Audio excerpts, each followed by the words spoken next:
2005 Ford Explorer Sport Trac Adrenaline Edition with 100,000 miles on it. This is a 16-year-old truck, and I'm going to show you 3 things you need to look out for if you're considering buying a Sport Trac. Coming up next. Okay, if you guys have been watching my videos, you know I'm a big fit and finish guy. So this vehicle was garage kept. It was literally driven by an elderly gentleman, so this thing is in absolute pristine condition.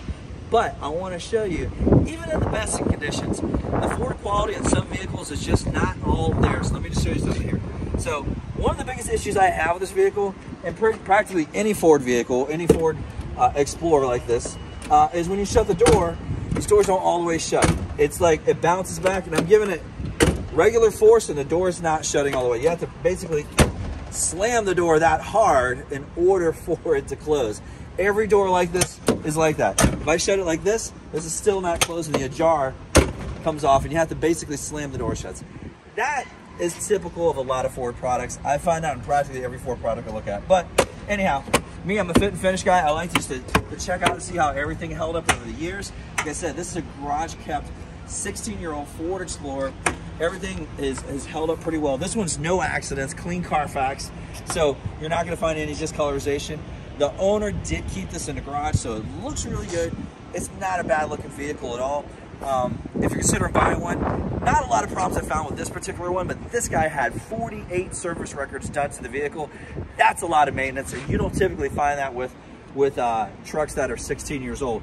So this person made sure, I think probably when they had to get the windshield washer fluid done, they took it to the dealership. I mean, that's how meticulous they were. But other than that, on the exterior of the vehicle, it's like I said, it's just always fighting those doors to get them to close all the way. And once again, I have to slam it shut.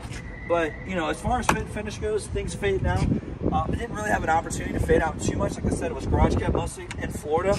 But, you know, hey, everything else other than what you see has held up pretty well on the truck.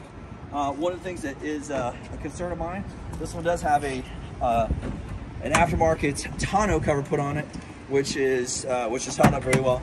This right here is one of my biggest concerns on any truck, is this rear tailgate. This one's actually functioning properly, but you'll find a lot of them don't function properly, and of course it doesn't have a damper, so it slams down. One of the things is one of my biggest pet peeves, but most of the new trucks nowadays do have dampers in there so they don't slam down on you.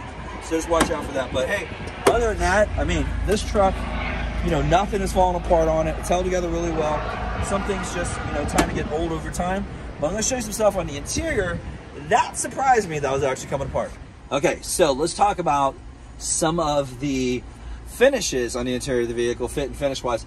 Everything on this vehicle, it works perfectly because I said the owner absolutely was over the top with maintenance, which is great. If you have the ability to over the top maintenance your Ford, it's going to last you well.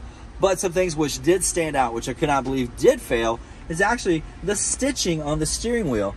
The stitching on this one, we put a wheel cover on there, but if you look at the stitching, is actually the leather is separating from the actual wheel itself. And this is a leather wrapped wheel. On the top and on the bottom is actually is coming apart. I'll kind of peel this back and you can kind of see that, I mean, this should not happen. See how this has got, see how I can move the leather? That shouldn't happen. So that's why we put the wheel cover on this one here to cover that up. But that's an eyesore. I mean, that's an expensive little bit of an eyesore there to happen with it. But just one little thing like that stands out. And if you look closely again on the wheel, you have your cruise control features. Most of these vehicles, these fall off. The most ones I found. But this one actually, how it melted, this side actually melted, which is shocking to see. But this is actually melted from the Florida heat. That shouldn't happen. This should just not melt. Nothing should melt on your vehicle, regardless if you live in Florida, Arizona, or if you live in Alaska. Nothing, I mean, this stuff's supposed to be built to last. It's supposed to be built for tough. This one actually even has the window sticker. This was a $31,000 truck, brand new. It's got even more features on it than it did when it was brand new. There's some additional features added to it. I do believe the wood grain was an upgrade to the vehicle, but hey, it's actually held together pretty well for being aftermarket wood grain. I mean, it's been there 15 years. It's an adhesive. These actually stick on, but that's held together pretty well. I'm a little worried. You can see the movement. It's kind of funny. There's actually movement in this. I don't want to hit this airbag too hard because if I slam on it, it'll be the video that actually the airbag blows off. I don't want that to happen because that would really suck. But little things like that, just a little bit loose. But Other than that, the interior of this is held together pretty well. So I would just say the few things to watch out for that I've heard of on these vehicles is the three things to really kind of keep your eye out for is, you know, your interior fit and finish. The doors, they're all going to shut the same. It's just, you know, if it's something you're going to have to deal with on every single Ford Explorer that I found. If that's something you could deal with. And wanted to show you actually one more thing here on the interior. It does have, as I said, 107,000 miles. This is the vehicle, if you look here, that was built in, you can see the manufacture date was February of 2005.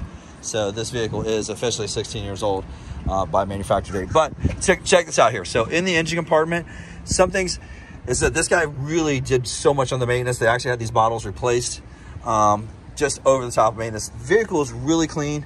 Typical Ford, kind of a messy, a wiry mess in here. But here's the thing. One thing you should always look out for is the antifreeze smell. You'll see that on a lot of them. This one didn't have any antifreeze smell issues or anything like that, but proper maintenance has been done to the vehicle, which is something to you got to just be up with and take care of. But a couple things to look out for, as I said, antifreeze smell, look at the fit finish. And this one here does not have a rear main seal issue or anything like that. A little bit of a, you know, a little bit of seepage around the oil pan, but other than that, it's going to be something typical, but pretty dry and clean underneath this. Like I said, 16-year-old truck, Florida truck, no rust, looks great. Not so bad. So the three things we looked out for on the 2005 Ford Explorer Sport Trac Adrenaline Edition is, number one, fit and finish items. Just got to look out for things melting, cruise control, handles, things like that. Your steering wheel, look out for the items like that. As I said, the doors, they're not going to always close properly. It's just going to be something you'll deal with. And number three, look out for some of the rear main seal leaks or oil pan leaks. Just make sure you have somebody get the vehicle up on the lift, take a look at that, and make sure everything's all good. If you guys like my videos, please be sure to hit the like button and subscribe and share with your friends, and we'll see you in the next one.